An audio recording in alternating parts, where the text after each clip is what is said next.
It's the year 58. The last rays of sunlight fall on the temple in Jerusalem, as the streets fill with the shouts of an enraged crowd. In the midst of the chaos, one man stands, covered in sweat and dust.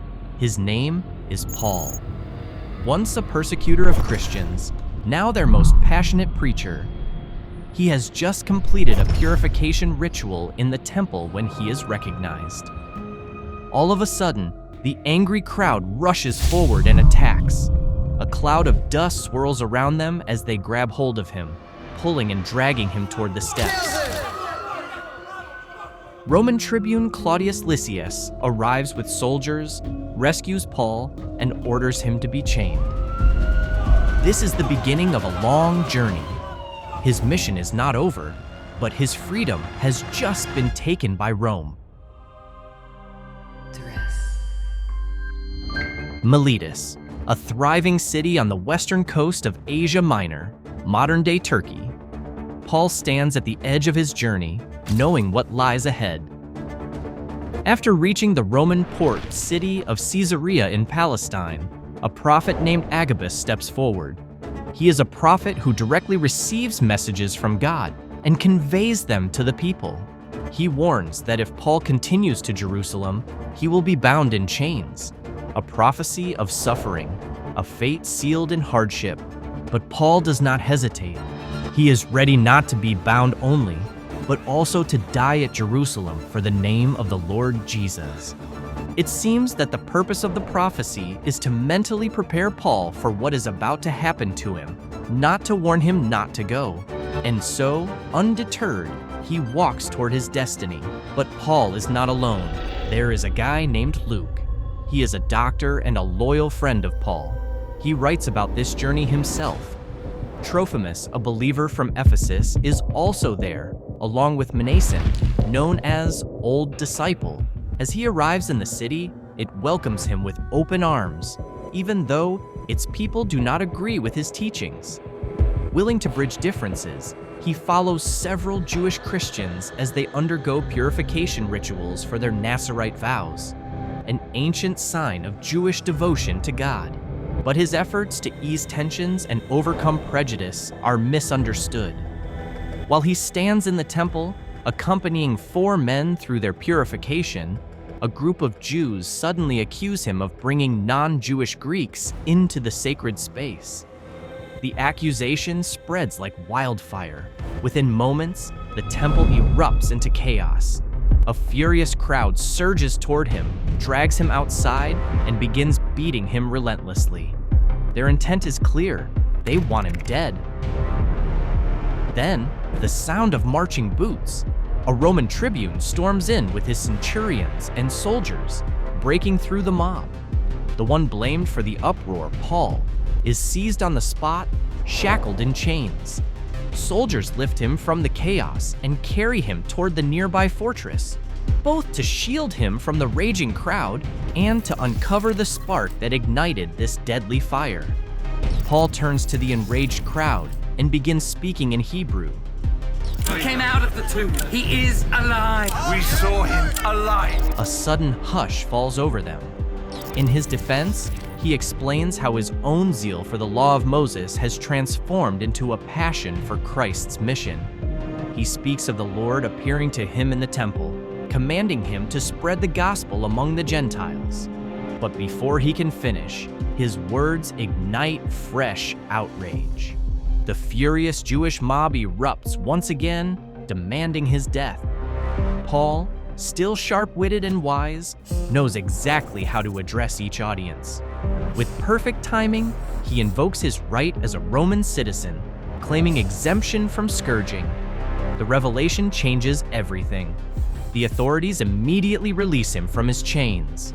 He is spared the whip. Paul wants to visit the capital of the Roman Empire for years. He plans to come as a missionary, church planner, and pastor, but he will arrive as a prisoner. The next day, Paul is brought before the Roman officials and the Jewish Sanhedrin. His defense before the Jewish nobles is strikingly different. Instead of recounting his spiritual conversion, he simply declares that he has a clear conscience before God. But then, Paul seizes the moment. Assessing his audience, he recognizes the religious divide within the council. Some are Pharisees, others Sadducees. So, he boldly declares his belief in the resurrection of the dead. Suddenly, chaos erupts among the Jewish leaders.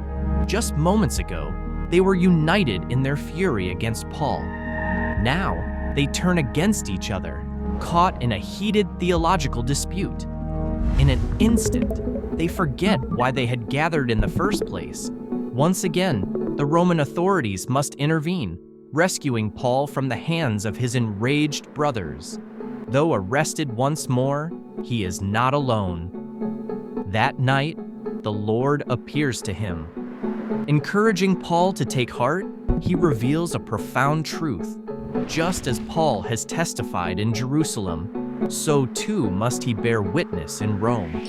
As a Roman citizen, Paul has certain rights.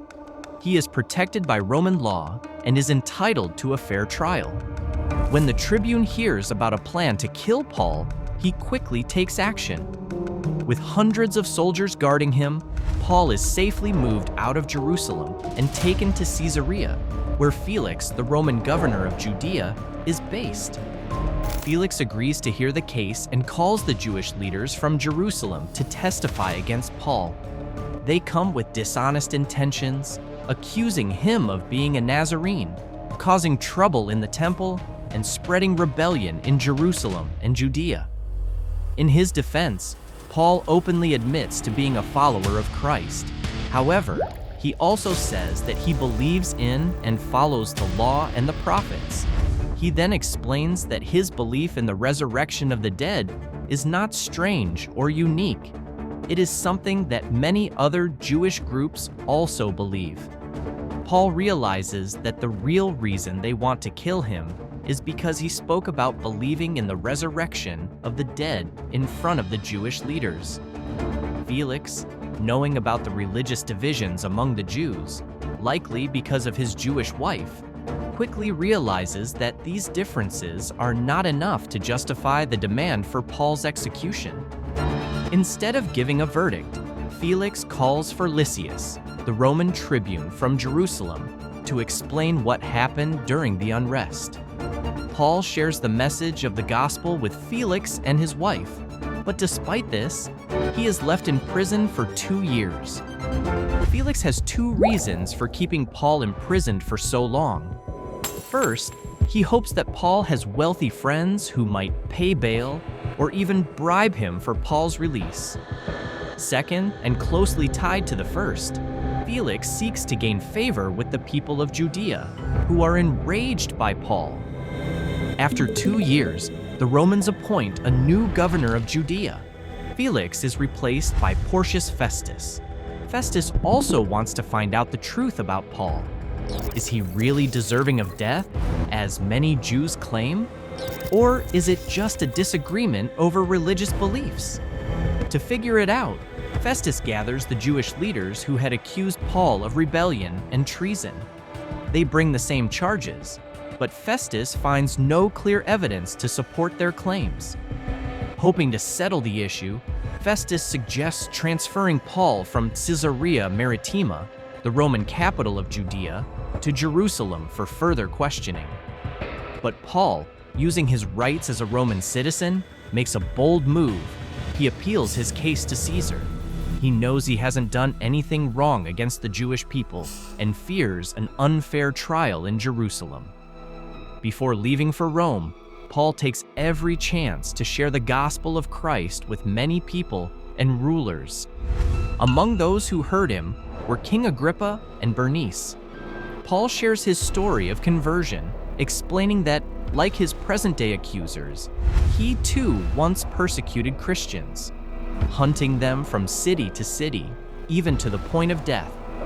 But then, the Lord appeared to him in a light brighter than the sun, commanding him to spread the gospel of Christ to both Jews and Gentiles, just as the law and the prophets had foretold.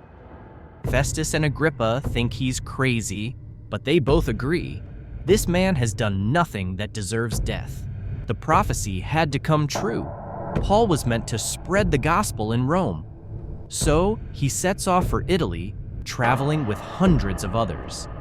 Along the way, he keeps teaching, preaching about Christ, and even sharing prophecies.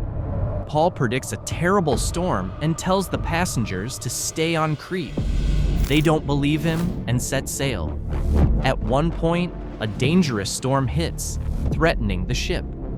Paul tells everyone to stay on board, predicting that if they listen to him, no one will be harmed. The passengers trust him. The ship crashes and breaks apart, but just as Paul said, everyone reaches shore safely.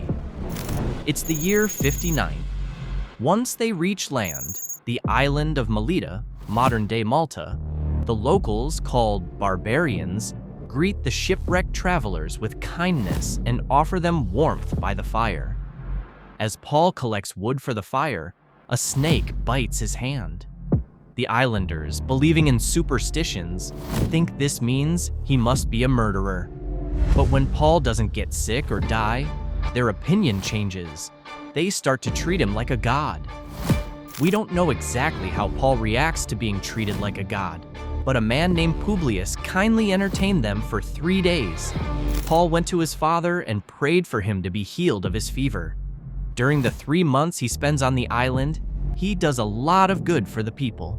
Eventually, it's time for him and his fellow travelers to leave. They board an Alexandrian ship to continue their journey to Rome. After 3 months, they sail on an Alexandrian ship that had stayed on the island for the winter. Their first stop is Syracuse, where they stay for 3 days. Then, they sail to Rhegium. The next day, a strong south wind blows, helping them quickly reach Puteoli. In Puteoli, they meet fellow believers who warmly welcome them and invite them to stay for a week. After that, they continue their journey to Rome. When they arrive, news of their arrival spreads fast, and believers from Rome come to meet them at the Forum of Appius and the 3 taverns. The Forum of Appius is a small town about 40 miles south of Rome, and 3 taverns is about a quarter that to the north. He is liked by many Roman officials, so he is treated very kindly in the imperial city. Instead of being housed like a common criminal, the apostle is allowed to live in his own rented apartment, although chained and accompanied by guards. He waits for his trial before Felix and Festus, and then spends 2 years under house arrest in Rome, awaiting his appearance before Emperor Nero. He is released in the year 62 because the Jews who accuse him of being a troublemaker and a man who stirs up discord never bring their case before the emperor. On July 19th, 64, the Great Fire of Rome occurs. King Nero blames the Christians for the disaster, although there is no evidence against them. The persecution of Christians begins, and Paul is martyred, most likely by beheading. He dies in hope. But the influence he had? His sermons continue to convert many. Yet even now, 2,000 years later, the question remains. Why? Why does he have to die so brutally? Well, the real answer is in the one who went through it all and took our place so that we can live peacefully.